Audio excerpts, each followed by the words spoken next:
What's up mga kaboksingero? Tara, pag-usapan natin ang mga boxing matches ngayong May 11. 3 cities back-to-back sa 3 world title fights.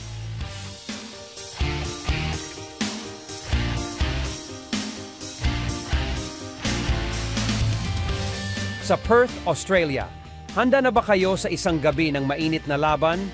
Hinamon ni Vasily Lomachenko si George Kambosos Jr.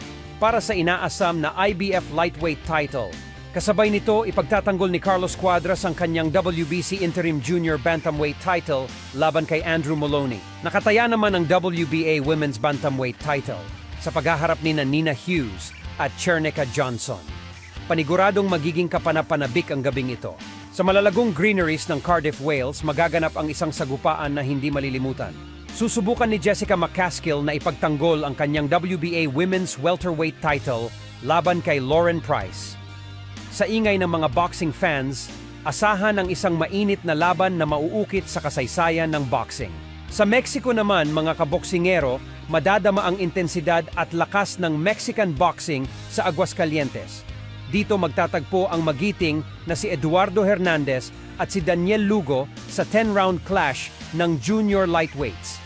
Samantalang ipagtatanggol naman ni Erica Cruz ang kanyang WBA Women's Junior Featherweight title laban kay Nazarena Romero. Handa ka na ba para sa isang gabi ng boxing na puno ng kakaibang saya at tensyon? So yan po ang ating latest update. Tune in lang po sa ating Time Out.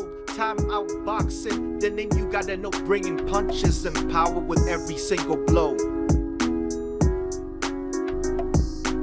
They step into the ring, no fear in their eyes, battling it out.